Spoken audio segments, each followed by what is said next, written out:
A União Europeia acabou de decidir congelar permanentemente cerca de 140 bilhões de euros em ativos estatais russos e, basicamente, expropriar o Estado russo. O que isso significa para a Europa como economia e como mercado? Para ajudar a responder a essa questão, está aqui o professor Dejan Šoškić, da Universidade de Belgrado e ex-governador do Banco Central da Sérvia. Dejan, bem-vindo de volta. Muito obrigado pelo convite. Muito obrigado por primeiro conversar sobre isso por e-mail e agora estar realmente disposto a discutir o assunto diante das câmeras. Como ex-banqueiro central, o que você pensou quando soube que eles realmente vão fazer isso? Que não vão apenas congelar esses fundos por um período de 6 meses, sujeito à renovação, mas sim congelá-los permanentemente. Há quase zero chance de que esses fundos sejam liberados em breve.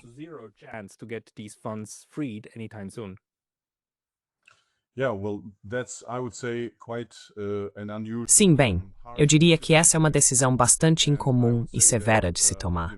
E eu diria que, ao ensinar finanças para estudantes de graduação, e ao abordar os fundamentos de como o sistema financeiro funciona, sempre precisamos tratar a confiança como um componente muito importante de um sistema financeiro. A confiança é essencial para ter fé na moeda que você usa. Fé de que a moeda será capaz de, digamos, preservar seu poder de compra até o próximo dia em que você decidir usá-la. Mas também confiança em todos os instrumentos financeiros, ou seja, depósitos, linhas de crédito e o respeito pela propriedade dos ativos que estão sendo emprestados a outras pessoas.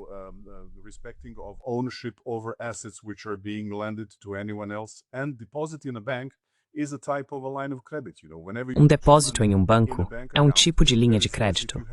Sempre que você coloca seu dinheiro em uma conta bancária, é como se estivesse emprestando seu dinheiro ao próprio banco. O banco, então, usa esses recursos para conceder linhas de crédito e fazer outras coisas com o seu dinheiro. Investir em valores mobiliários, fornecer garantias adicionais e realizar todas as outras atividades padrão de um banco normal. No entanto, minar a confiança em um sistema financeiro parece ser algo que está sendo tratado com muita leveza na situação atual em que vivemos, especialmente no que diz respeito aos depósitos do Banco Central da Rússia, na Euroclear e em outros países.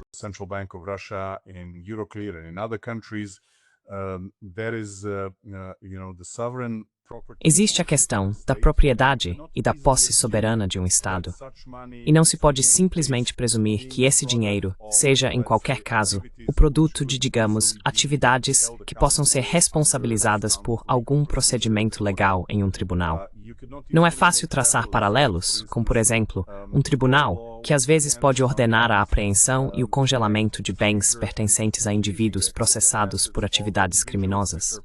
Isso geralmente ocorre como uma decisão temporária do tribunal, até que todo o processo seja concluído e haja um veredito sobre o qual novas medidas possam ser tomadas.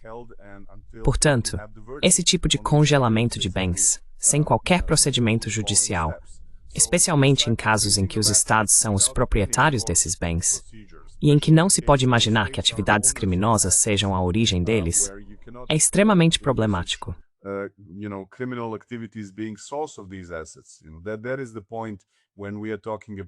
Esse é o ponto quando falamos sobre o congelamento de bens pertencentes a indivíduos suspeitos que estão sob processo legal em um tribunal e assim por diante.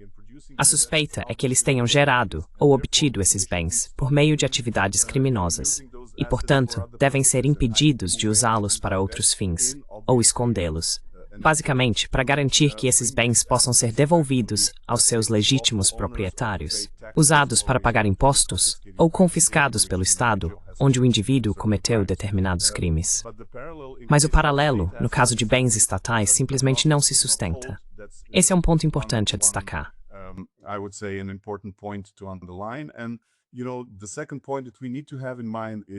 E o segundo ponto que precisamos ter em mente é que estamos falando de decisões tomadas por órgãos executivos, como a Comissão. Ela faz parte do poder executivo do Estado. Não é legislativo, não é judiciário, é executivo. Portanto, se o poder executivo for forte o suficiente para, digamos, anular um contrato e o direito de propriedade, Isso transmite, eu diria, uma mensagem negativa para o funcionamento geral do arcabouço jurídico na jurisdição onde tais coisas ocorrem. E neste caso, eu diria que há uma preocupação adicional. Agora estamos lidando com ativos denominados em euros. Em primeiro lugar, eles estavam na forma de valores mobiliários dentro da Euroclear. E a Euroclear é uma instituição um pouco mais complexa do que normalmente se discute.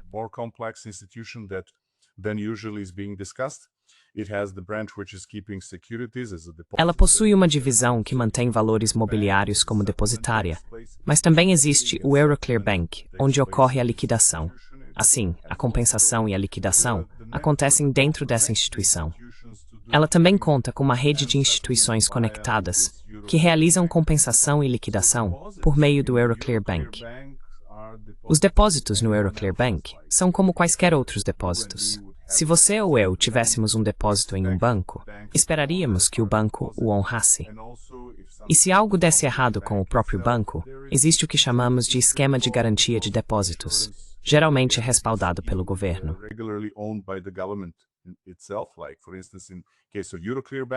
Por exemplo, no caso do Euroclear Bank, que fica na Bélgica, parte do Eurosistema. Ele é supervisionado pelo Banco Central da Bélgica como parte do Sistema Europeu de Bancos Centrais, que atualmente supervisiona os principais bancos dentro da zona do euro, a chamada União Bancária, como a conhecemos. Portanto, muitas questões podem ser levantadas aqui. Antes de tudo, qual é a base legal para congelar certos ativos? E qual é a base legal para não permitir que a renda desses ativos esteja livremente disponível para seu proprietário? Esse é, digamos, o segundo ponto que surgiu.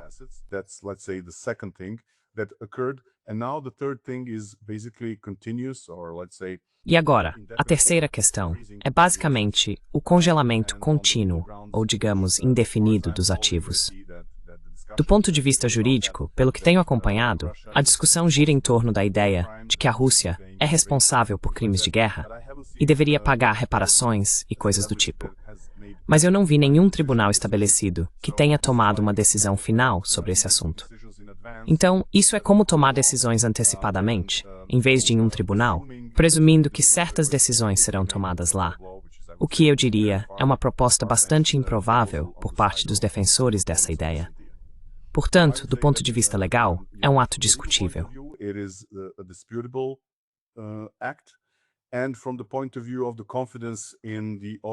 E do ponto de vista da confiança no sistema bancário europeu como um todo, a confiança em instituições como o Banco Central da Bélgica e o governo belga, mas também, considerando que a Euroclear é um dos maiores sistemas de compensação da Europa, além da Euroclear há a Clearstream, que lida com a maior parte das transações de valores mobiliários.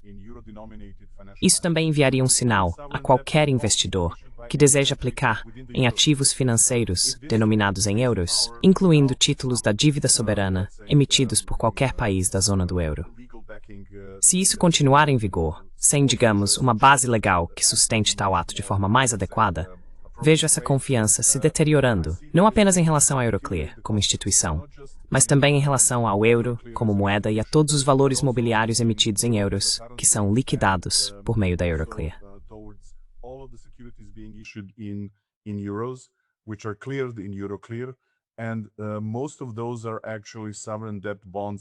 E a maioria deles são, na verdade, títulos de dívida soberana emitidos por Estados-membros da zona do euro, além de alguns outros.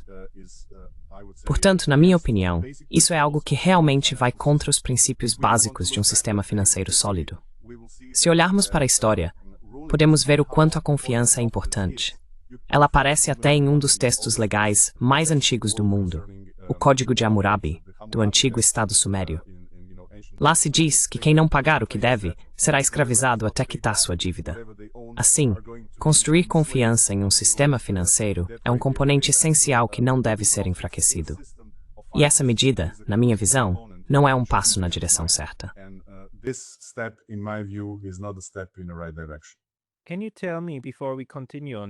Você pode me dizer, antes de continuarmos com isso, por que os bancos centrais mantêm ativos denominados em moedas estrangeiras em outras jurisdições? Por que o Banco Central da Rússia tem ativos denominados em euros na Euroclear? Suponho que os americanos façam o mesmo, e que os europeus provavelmente tenham ativos nos Estados Unidos, talvez no Japão, e assim por diante. Por que eles fazem isso? Para que esses fundos geralmente são usados?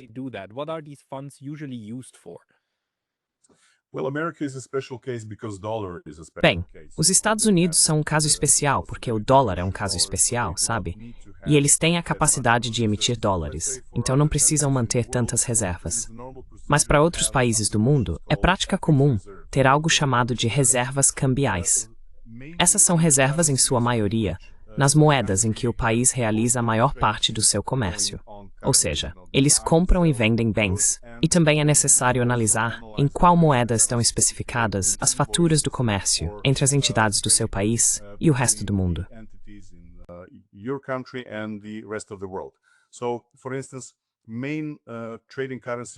Então, por exemplo, a principal moeda de comércio é obviamente o dólar, mas em segundo lugar está o euro.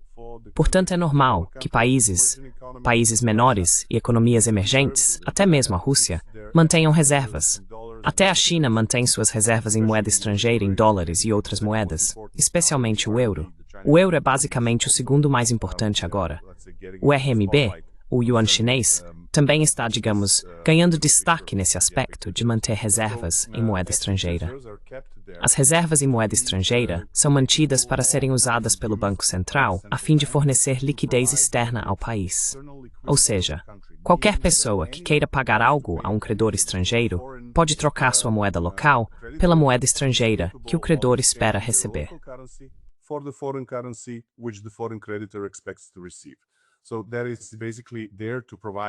Então, basicamente, isso existe para garantir, digamos, o funcionamento contínuo das transações internacionais. E, às vezes, essas reservas cambiais também podem ser usadas para intervir no mercado de câmbio, para, digamos, eliminar grandes instabilidades na taxa de câmbio. Ou, em alguns casos, se você quiser fixar a taxa de câmbio por um determinado período, é possível fazer isso intervindo no mercado de câmbio. E essas intervenções vêm das reservas cambiais. Voltando a um ponto que talvez devêssemos ter mencionado antes, as reservas cambiais podem ser mantidas basicamente em 3 tipos de ativos. Dinheiro em contas em bancos de outros lugares, inclusive bancos estrangeiros. E esses bancos precisam ser da mais alta qualidade possível. E o segundo tipo são os títulos.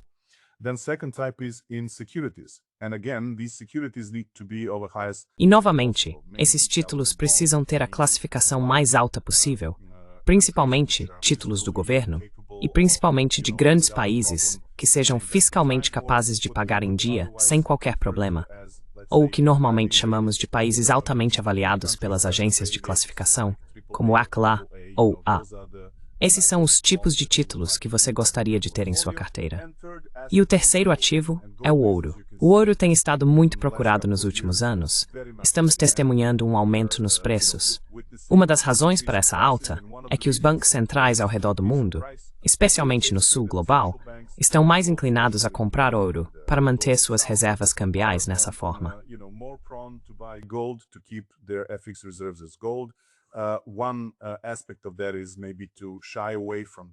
Um aspecto disso talvez seja se afastar dos mercados em dólar. Outro é adotar uma postura mais cautelosa em relação ao possível congelamento de ativos e coisas do tipo. Mencionamos em nosso vídeo anterior, quando discutimos questões semelhantes, que esta não é a primeira vez que algo assim acontece. Vimos isso com o Afeganistão, com a Venezuela, com o Irã e com alguns outros países. Portanto, não é, como algumas pessoas dizem, uma situação isolada. Isso já não é mais um caso isolado. Vem acontecendo há algum tempo. E é por isso que, para a solidez do sistema financeiro atual, os tomadores de decisão deveriam realmente, de fato, evitar fazer algo que prejudique a estabilidade e a confiança no sistema.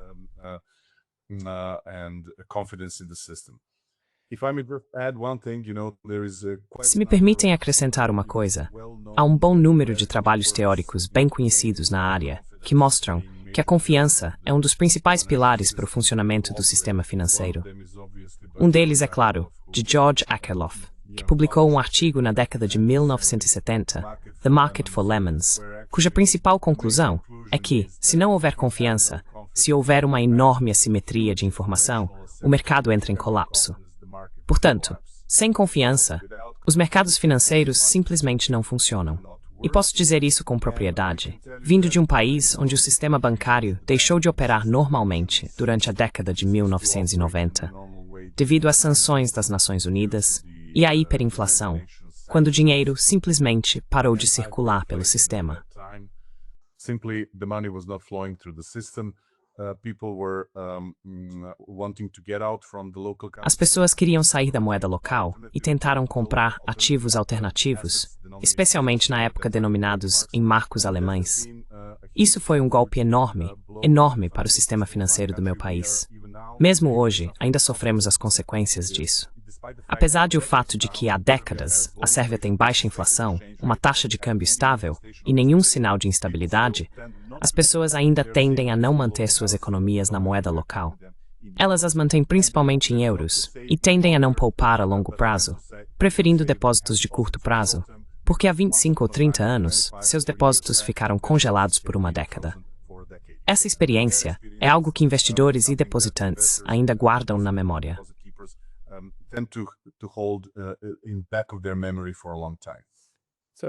Então isso provavelmente exerce uma pressão de baixa sobre a moeda, certo? Sobre a taxa de câmbio.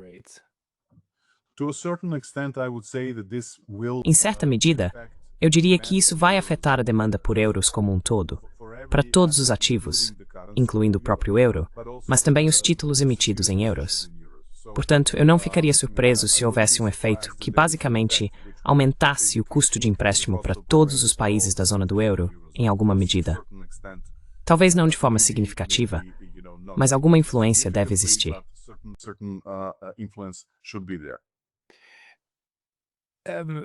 Por que a Rússia tinha tantos ativos na Euroclear?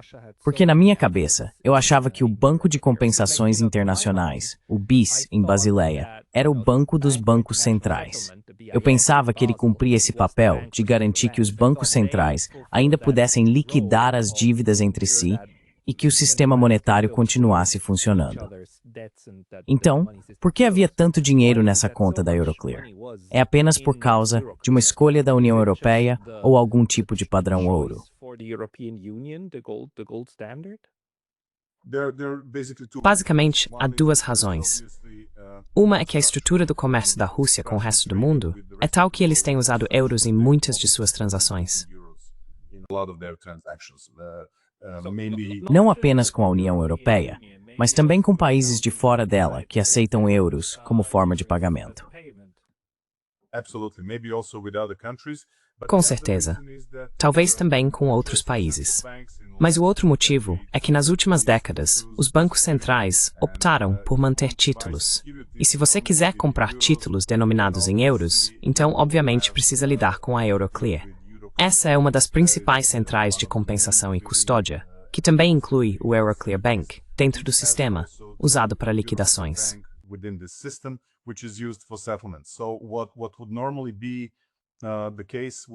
O que normalmente aconteceria seria o Banco Central da Rússia ter uma conta dentro do sistema de compensação, uma conta dentro do sistema de depósito, onde os títulos seriam registrados sob a propriedade do Banco Central russo, mas também ter uma conta no Euroclear Bank, onde ocorreria a liquidação.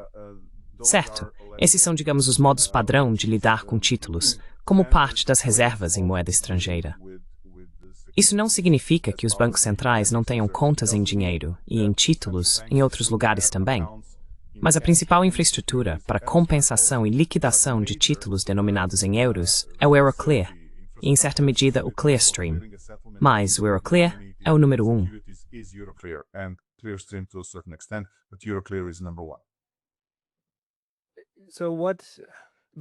Então, aliás, você já viu esse sistema pessoalmente? Devo imaginá-lo um pouco como o meu sistema de banco online, em que o Banco Central da Rússia teria acesso a um portal online e veria 140 milhões, o que há em títulos, o que há em ativos. Então, certo, colocaria isso aqui e pagaria aquele por aquilo. Devo imaginá-lo assim.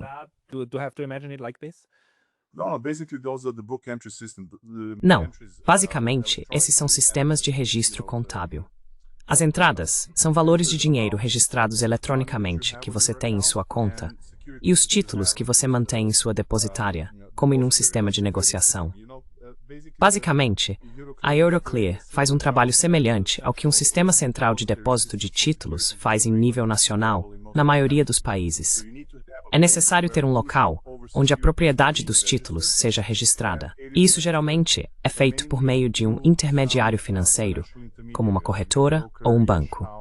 No caso dos bancos centrais e da Euroclear, acredito que a comunicação seja direta.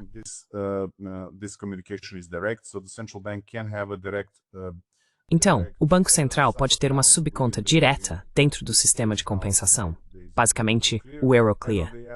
E por outro lado, ele pode ter uma conta dentro do Euroclear Bank.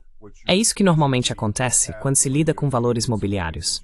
Ou você tem os títulos, ou tem o dinheiro, que é o resultado da venda ou do vencimento desses títulos. A maioria dos títulos mantidos pelo Banco Central da Rússia venceu nos últimos anos. Então, o dinheiro foi transferido para a conta em espécie deles, dentro do banco de compensação.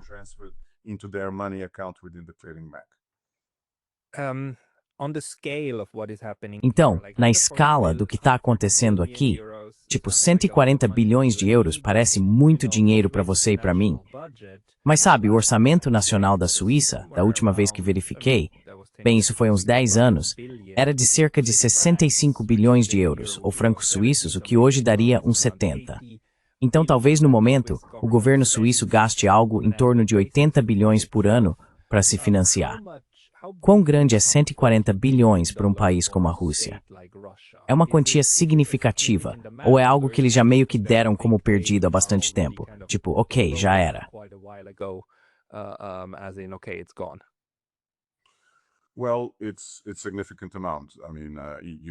Bem, é uma quantia significativa. Quero dizer, não dá para subestimar isso. As cifras que estão circulando, às vezes, são ainda maiores. 180 até 200 bilhões de euros.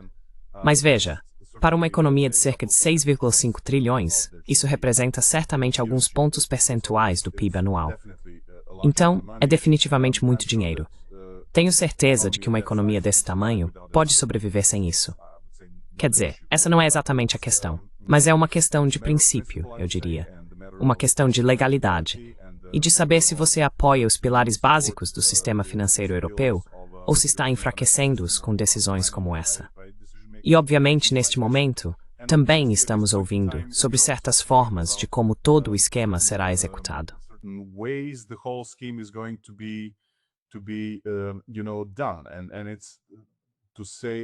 E é, para dizer o mínimo, muito peculiar. Por exemplo, ontem eu estava ouvindo na Deutsche Welle o Sr. Hugo Dixon, que foi apresentado como a pessoa que idealizou todo esse esquema financeiro. E ele nem é cidadão da União Europeia. É cidadão do Reino Unido, mas também não é especialista em direito nem em finanças. Ele se formou em filosofia, certo? É jornalista e empreendedor, e tudo que se encontra sobre ele na internet não o conecta de forma alguma a isso. O que se diz agora é que, como o dinheiro está em uma conta no Euroclear Bank, o banco pode congelá-lo, mas, ao mesmo tempo, usar esse dinheiro para conceder um empréstimo à União Europeia, que então concederia um empréstimo à Ucrânia.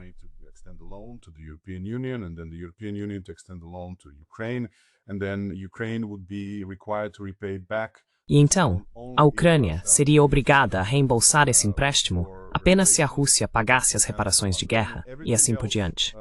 Quero dizer, todo o resto está, digamos, completamente certo. A União Europeia pode conceder um empréstimo à Ucrânia se quiser. E se as condições desse empréstimo forem de que ele só será reembolsado caso a Rússia pague as reparações de guerra, não há nada a objetar. Mas o problema é, como fazer com que o Euroclear Bank, digamos, seja obrigado a conceder um empréstimo à União Europeia com fundos depositados em nome de outra pessoa? Então eu diria que isso dificilmente pode ser explicado de outra forma, que não como a confiscação dos bens de outra pessoa. E, basicamente, a realização de ações completamente contrárias ao contrato que se assina ao abrir uma conta.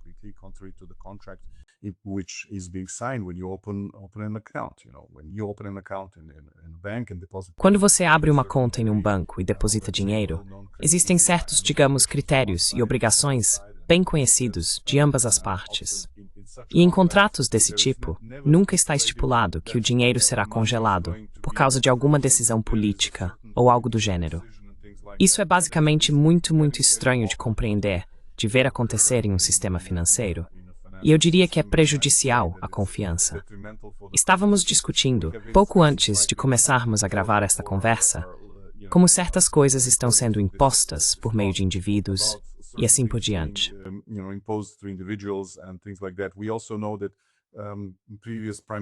Também sabemos que o ex-primeiro-ministro do Canadá tomou algumas medidas muito problemáticas em relação ao sindicato dos caminhoneiros. Você se lembra das greves dos caminhoneiros e do congelamento de seus bens. Essas práticas são realmente fundamentalmente erradas, se quisermos preservar a confiança e o bom funcionamento do sistema financeiro. Além disso, elas acabam alimentando essa, digamos, agenda de teóricos da conspiração. A ideia de que o dinheiro pode ser usado de forma indevida contra uma pessoa. E então as pessoas voltam a preferir o uso de dinheiro em espécie e passam a ficar, céticas em relação às moedas digitais e coisas do tipo, tudo porque vemos que alguns atos irresponsáveis estão sendo cometidos.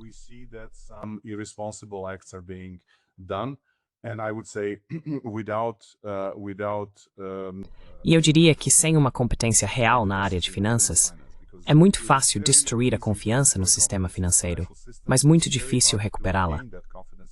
A confiança e a credibilidade são vitais para a intermediação financeira normal e para o funcionamento do sistema financeiro como um todo. Se olharmos para qualquer crise financeira, por exemplo, se lembrarmos de 2008, toda vez que há uma crise financeira, o que acontece é que o sistema identifica algumas pessoas ou processos culpados, mas também modifica o arcabouço legal para evitar que uma crise semelhante ocorra novamente. E isso é feito justamente porque é necessário restabelecer a confiança para que o sistema volte a funcionar. Quando não se consegue restabelecer essa confiança, o sistema não funciona bem. Ele enfrenta altos custos associados às transações financeiras, o que é desgastador à economia. It's menores do que pudesse behind. Yeah, because at the end of the day, financial transactions Sim, porque no fim das contas, as transações financeiras são uma questão de direitos e obrigações. O Estado russo tem o direito de transferir esses fundos para quem quiser. E a União Europeia disse algo como: não, agora estamos mudando as regras do jogo, você não tem mais esse direito. Talvez devolvam depois de 6 meses, mas agora tornaram isso permanente. Não se trata de onde o dinheiro está, e sim do que a promessa costumava ser, do que se pode ou não fazer com ele. O que eu não entendo do ponto de vista teórico é porque o esquema que eles criaram implica que esses fundos agora estão sendo usados para conceder um empréstimo, ou para garantir um empréstimo que os europeus estão oferecendo à Ucrânia.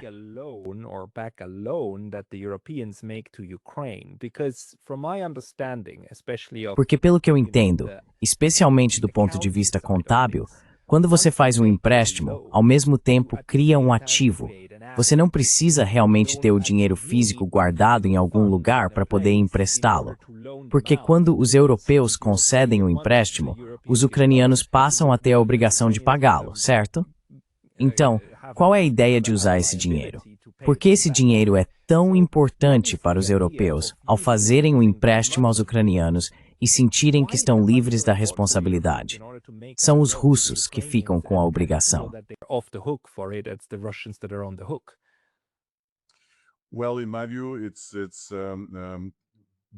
Bem, na minha opinião, isso acontece porque não há fundos disponíveis dentro dos Estados-membros. A alternativa seria que todos os Estados-membros contribuíssem para encontrar esse dinheiro e estender o empréstimo à Ucrânia. Porque, como sabemos, os orçamentos da maioria dos países da União Europeia estão sob pressão.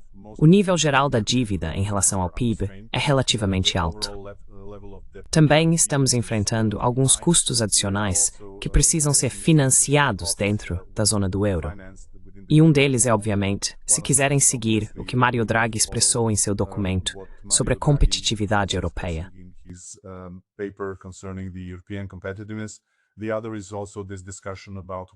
A outra questão é essa discussão sobre se os países europeus vão ou não aumentar suas contribuições para o setor de defesa para 5% do PIB. São valores enormes que precisam ser financiados. E em tempos de recessão, na maioria dos países, especialmente na Alemanha, e em alguns outros, a produção econômica não está realmente ganhando ritmo. Não é fácil encontrar fontes adicionais de financiamento. E o que você está mencionando é, suponho, a criação de dinheiro por meio da atividade dos bancos, ao concederem linhas de crédito.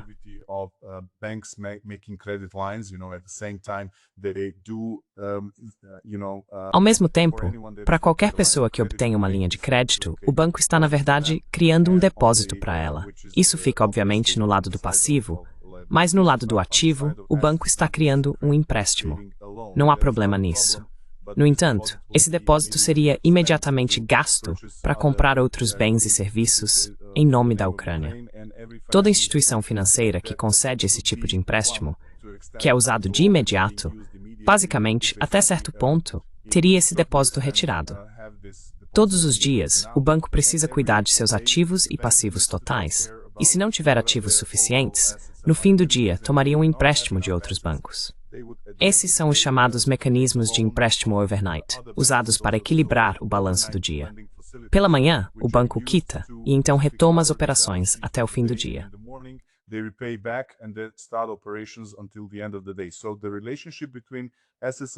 Portanto, a relação entre ativos e passivos precisa ser mantida, mesmo que toda vez que se cria um empréstimo, também seja criado um depósito. Mas esse depósito não necessariamente permanece ali por muito tempo. Ele pode ser usado para pagamentos.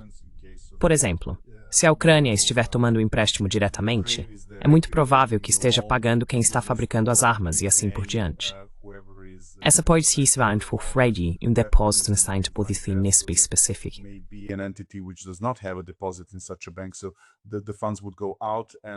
Então os fundos sairiam, e isso obviamente criaria outra situação financeira para o banco, que precisaria ser coberta até o final daquele dia de negociação. Então veja, quem acha que a criação de dinheiro pelos bancos é algo que eles podem fazer sem restrições?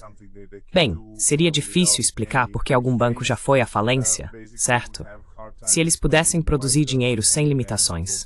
Portanto, eles fazem parte do processo de produção de dinheiro. O dinheiro é produzido pelo Banco Central por meio da emissão da chamada base monetária. Mas os bancos também são uma parte muito, muito importante disso, criando dinheiro por meio da atividade de crédito.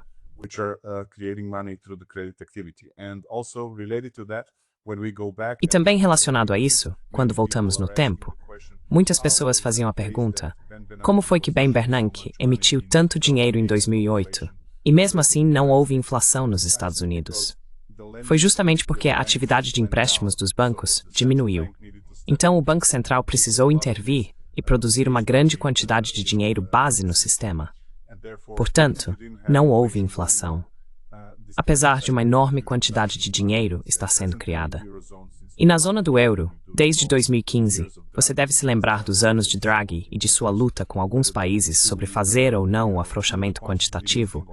Finalmente, no fim de 2015, o BCE também começou uma criação de dinheiro em larga escala, muitas vezes chamada de política monetária extraordinária, ou afrouxamento quantitativo, significando uma enorme produção de liquidez.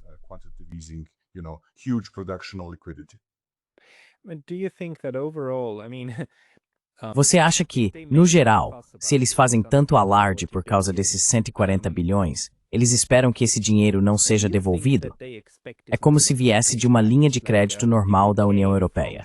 Seria certo que os bancos, ou as instituições que a concedem, não esperariam ver esse dinheiro de volta. Com a Ucrânia, é mais ou menos entendido pelos europeus que a Ucrânia nunca vai devolver isso, certo? Então é por isso que você quer garantir isso com outro ativo, que equilibraria os balanços deles. Certo, é sobre isso. E você faz isso com um ativo russo imobilizado. É essa a ideia?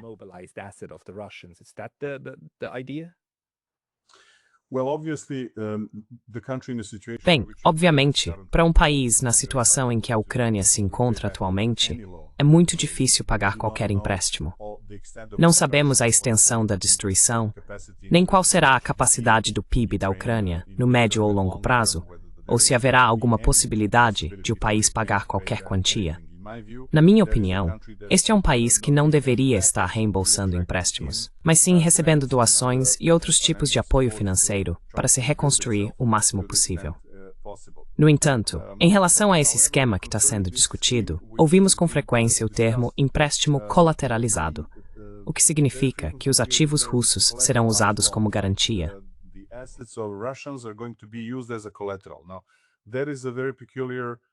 Ora, isso é algo muito peculiar de se supor, porque antes de tudo, isso sugeriria que você pode usar os ativos de outra pessoa como garantia de um empréstimo que está concedendo a um terceiro, sem o consentimento do verdadeiro proprietário desses ativos. Se eu fosse quem concede um empréstimo, que deveria ser garantido com os ativos de outra pessoa, sem o consentimento dela, eu realmente não faria tal empréstimo. Porque como eu poderia contar em ter acesso a esses ativos contra a vontade do proprietário legal? Portanto, a garantia nesse sentido, na minha opinião, é muito improvável. No entanto, pelo que eu vi, ao escutar o Sr. Hugo Dixon, que se apresenta como o arquiteto desse esquema, ele está falando de outra coisa. O congelamento permanente que foi decretado na semana passada pela União Europeia. Na prática, um congelamento permanente, certo?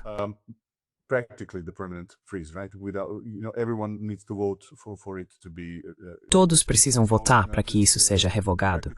Então, esse congelamento, praticamente permanente, será usado como, digamos, a base para realmente usar esse dinheiro para conceder um empréstimo à União Europeia, para que ela possa, então, conceder um empréstimo à Ucrânia. E esse empréstimo só será reembolsado se os russos pagarem reparações de guerra à Ucrânia. Portanto, isso é, na minha opinião, como dizer, dificilmente algo que se possa considerar uma proposta séria e sólida.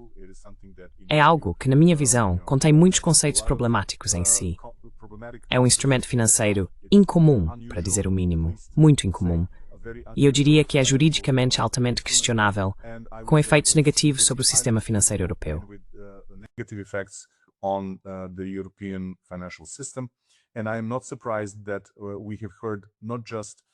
E não me surpreende que tenhamos ouvido não apenas o CEO da Euroclear, sendo, digamos, no mínimo reservado em relação a tudo isso, mas também a presidente do BCE e o primeiro-ministro da Bélgica. Isso é algo que pode minar seriamente a confiança, além de levar a disputas legais com resultados incertos. Quem acha que é fácil prever o que um tribunal vai decidir sobre essa questão? Tenho sérias dúvidas de que essa seja uma suposição realista. É bem possível que, em certas jurisdições, o resultado possa até ser favorável ao proprietário legal desses ativos.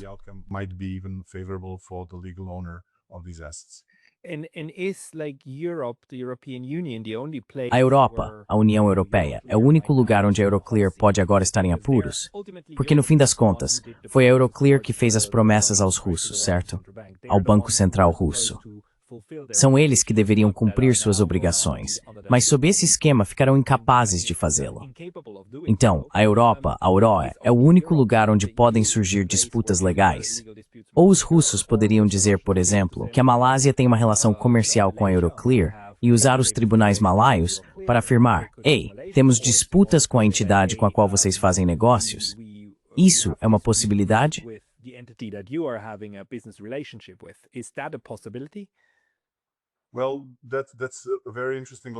Bem, eu diria que essa é uma linha de raciocínio muito interessante, e eu não excluiria essa possibilidade.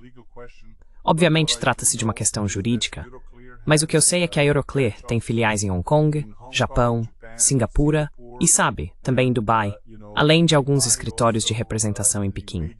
Então não tenho certeza se isso oferece uma base sólida para levar essa disputa aos tribunais dessas jurisdições.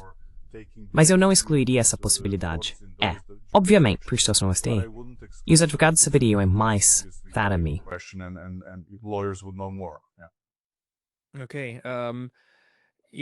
Certo. Então, no geral, o que estamos vendo aqui é mais um exemplo de como certas forças políticas dentro do Ocidente democrático conseguem minar os processos que garantiram a todos serem inabaláveis, certo? Mesmo durante a Segunda Guerra Mundial, os bens estatais de adversários foram congelados, mas não expropriados. Porque aqui estamos basicamente falando de uma espécie de expropriação de segundo grau, mesmo que não a chamemos assim. É interessante, porém, que eles não sigam por esse caminho. Eles não criaram oficialmente uma diretriz ou uma lei que diga, de agora em diante, esses 140 bilhões pertencem à UE. Eles simplesmente não pertencem mais a eles. Por que você acha que estão adotando esse esquema estranho, em vez de partir direto para a boa e velha expropriação? Quero dizer, o que os soviéticos fizeram com muitos bens de cidadãos privados em países comunistas. Quase certeza de que na Yugoslávia houve expropriações em massa quando os comunistas negaram o povo ao poder. Por que não seguir essa rota?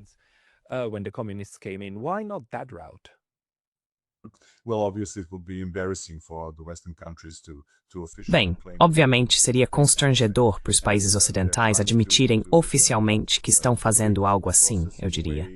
Eles estão tentando apresentar o processo de uma forma que pareça aceitável e possivelmente resistente a disputas legais.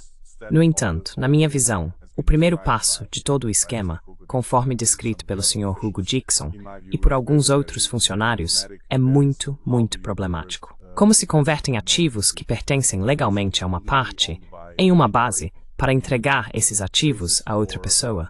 Isso não respeita o contrato básico do depósito.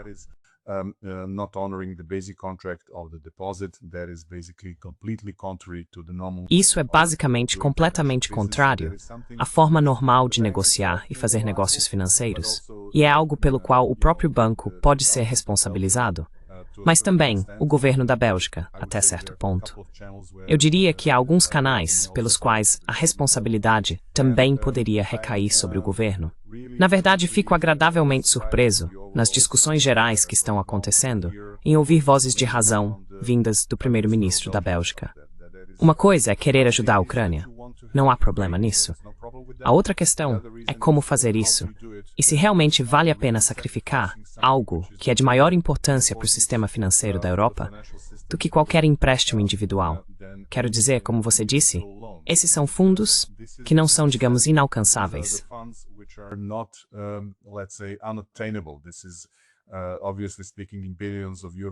Isso é impossível.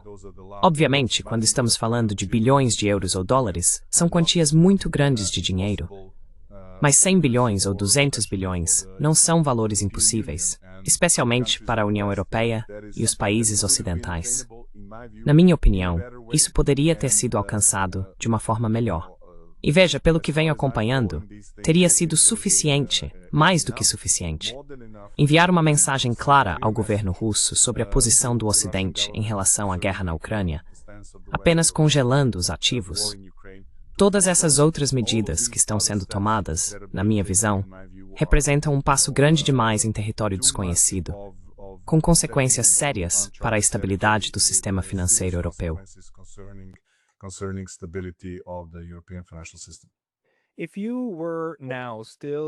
Se você ainda fosse o governador do Banco Central da Sérvia e visse o que está acontecendo, e também percebesse que a Sérvia tem uma relação conturbada com a União Europeia, quero dizer, por um lado, a Sérvia quer aderir, mas por outro, há todas essas exigências e condições, e não se sabe bem para onde as coisas estão indo.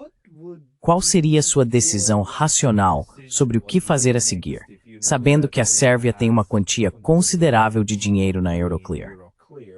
Você tentaria procurar outros lugares para fazer o mesmo? Começaria a considerar o Banco de Compensações Internacionais para transferir fundos para lá, em algum lugar fora da jurisdição dos eurocratas?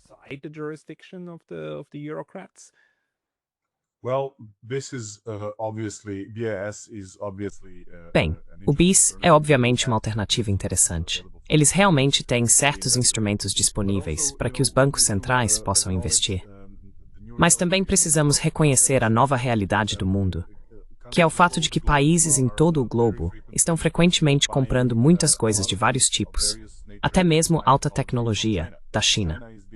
A China é extremamente importante no cenário global. Vimos que nem mesmo os Estados Unidos conseguem se desvincular das importações e exportações chinesas, especialmente em certas áreas. Portanto, o que está sendo implementado agora são instrumentos financeiros alternativos, denominados em moeda chinesa, que podem ser um ativo realmente atraente, especialmente considerando a mudança na estrutura do comércio exterior da maioria dos países. Se você observar o que está acontecendo, Por exemplo, não apenas na Ásia, mas também na África e até na América Latina. For instance, not just Asia, but Africa, even Latin America. The greatest individual trading partner is China. O maior parceiro comercial individual é a China. Portanto, faz muito sentido manter as reservas estrangeiras, denominadas em ativos, que possam ser usados no comércio exterior normal. Assim, se a China passar a emitir mais títulos e outros instrumentos denominados em RMB, eu diria que essa seria uma alternativa que vale a pena analisar com bastante seriedade. Até certo ponto, não apenas para a Sérvia, mas para qualquer país. Porque a China é, obviamente, a potência industrial do mundo hoje. E todos nós tendemos a, quero dizer, estamos observando o que está acontecendo com um enorme aumento nas vendas de carros chineses em todo o mundo. Talvez os Estados Unidos sejam uma exceção, com aquelas tarifas altíssimas que foram impostas, mas na Europa há uma enxurrada de novos carros chegando e as pessoas estão comprando. Cars coming in and people are buying them. They tend to be cheaper and with decent quality. Eles tendem a ser mais baratos e de qualidade razoável e coisas do tipo. Então, mesmo quantias adicionais de dinheiro serão usadas para pagar por esses produtos chineses. E a China, obviamente sendo agora uma das principais economias do mundo, espera ser paga em sua moeda local cada vez mais. Isso é algo que todos os países menores também devem levar em conta ao decidir quais reservas em moeda estrangeira manter. Porque a China pode não estar mais disposta a aceitar dólares e talvez até euros, na mesma medida em que aceitava há 5 ou 10 anos. Portanto, adaptar-se a essas novas realidades é, digamos, algo que também pode influenciar qual deve ser a estrutura adequada das reservas cambiais para muitos países pequenos, especialmente aqueles que comercializam extensivamente com a China.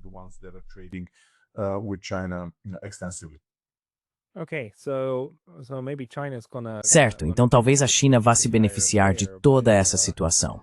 Mas será que isso é, de certo modo, apenas o próximo passo lógico na multipolarização do mundo, em que, basicamente, o Ocidente está agora desmontando partes do seu próprio sucesso anterior, que é o seu fantástico sistema financeiro?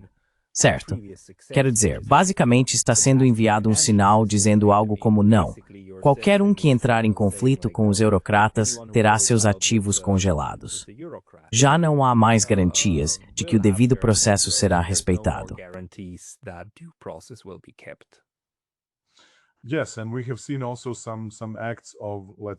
Sim, e também vimos alguns atos de, digamos, tomada de decisão política, por exemplo, do lado dos Estados Unidos, em relação ao Brasil, que são, digamos, baseados em algum tipo de relação pessoal que um país tem com o ex-presidente desse outro país, e coisas do tipo.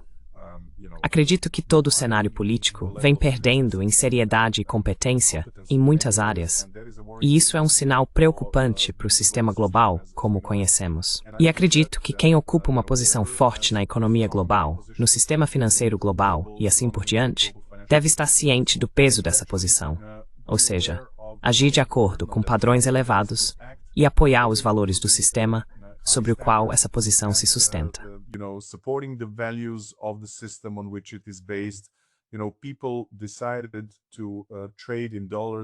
As pessoas decidiram negociar em dólares e aceitaram o euro com muito entusiasmo por causa do respeito aos contratos, da segurança dos depósitos e do Estado de Direito nos países ocidentais, por causa de um sistema financeiro eficiente, que não é tendencioso a favor de ninguém, mas que está realmente aberto a qualquer parte e as trata de forma igual.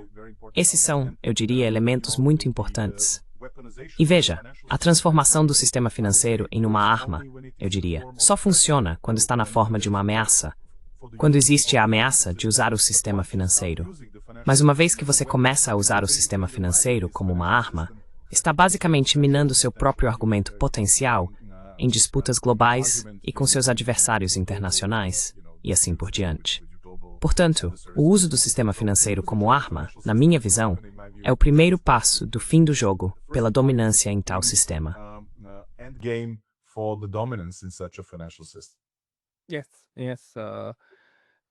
Sim, sim. Também é extremamente constrangedor. É um pouco como as sanções. Você ameaça fazer algo que vai te prejudicar ou até te destruir, E então realmente faz e bem, dói um pouco, mas não te destrói de fato. Aí você já jogou a carta, certo? A carta se foi e não vai voltar. Então você perde poder de barganha. Há outro aspecto que eu não mencionei que você acha que devemos ter em mente ao pensar no que está acontecendo com esses ativos. When we think about what's just happening with these assets. Well, I think that Bem, veja, eu acho que algumas das, digamos, possibilidades de aumentar a liquidez do sistema financeiro e dos países dentro da zona do euro, especialmente, não foram exploradas em muitos aspectos. Vimos, por exemplo, como a Comissão Europeia e o FMI trataram a crise grega no final de 2009 e quais mecanismos foram utilizados naquela ocasião. Percebemos que as opções adotadas foram subótimas para o problema em questão. Na minha visão, este é mais um caso em que o benefício geral é muito menor do que o possível custo negativo de implementar essa chamada solução. Acredito que isso não é realmente uma solução. Outros métodos poderiam ter sido utilizados. O valor total desse empréstimo é relativamente baixo em comparação com o sistema financeiro geral da zona do euro e com a capacidade do Banco Central Europeu.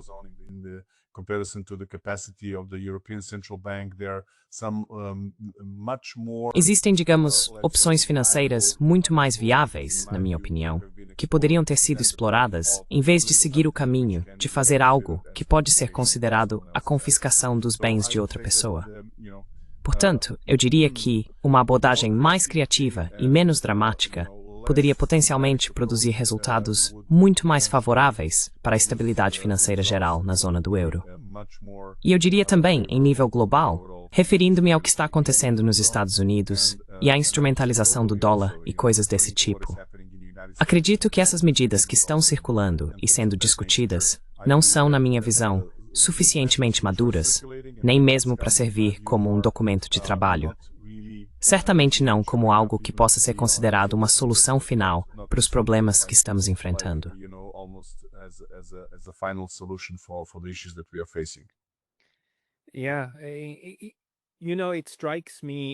Sabe, me parece um momento em que o desejo dos europeus de punir a Rússia, de prejudicar a Rússia de alguma forma, é ainda mais importante do que o desejo de realmente ajudar a Ucrânia. Eles poderiam ter feito muitas outras coisas, mas acho que a ideia de que precisamos punir a Rússia acabou dominando. E como aconteceu com as sanções, acredito que isso provavelmente vai ter um efeito contrário ainda pior para a União Europeia do que para a economia russa. Embora eu não possa saber o que se passa na cabeça deles, não posso saber se realmente acreditam que isso vai prejudicar tanto os russos. É definitivamente um novo precedente, pelo menos para a União Europeia. Não confie mais neles, é meio que a mensagem, não é?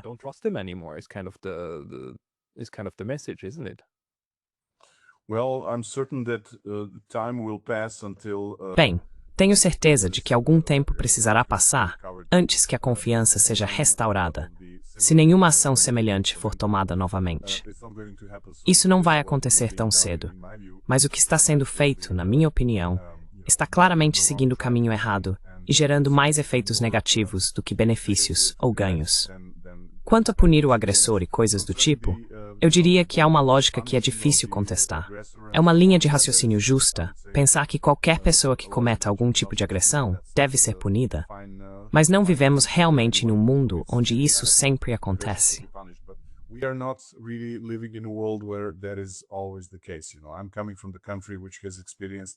Venho de um país que sofreu bombardeios em 1999, algo que aconteceu sem qualquer resolução das Nações Unidas, basicamente em desacordo com a própria Carta da OTAN. Durou 78 dias, e não recebemos reparações de ninguém, muito menos de outros países. Todos que passaram por algo semelhante podem contar o seu lado da história. Mas vemos que o mundo não está funcionando, digamos, de maneira imparcial ou baseada em princípios. E isso é algo que as pessoas tendem a perceber e compreender. E não é uma boa mensagem a ser transmitida. Essa é uma comunicação muito ruim. Dejan, muito obrigado pela sua avaliação. Para as pessoas que gostariam de ler mais sobre o que você escreve ou seus relatórios, caso você os produza, existe algum lugar onde você publica seu trabalho? I will, Espero ter uma Substack em breve, e então eu enviarás para você. Se puder adicioná-la como link mais tarde, ficarei muito grato. I would be Obrigado. grateful. Thank you. I will do that as soon as Farei isso assim que receber de você. Pode não ser exatamente quando o vídeo for ao ar, mas depois estará na caixa de descrição abaixo. Professor Dejan Shoshkich, muito obrigado pelo seu tempo hoje. Thank you very much for your time today. Amarillo Nest.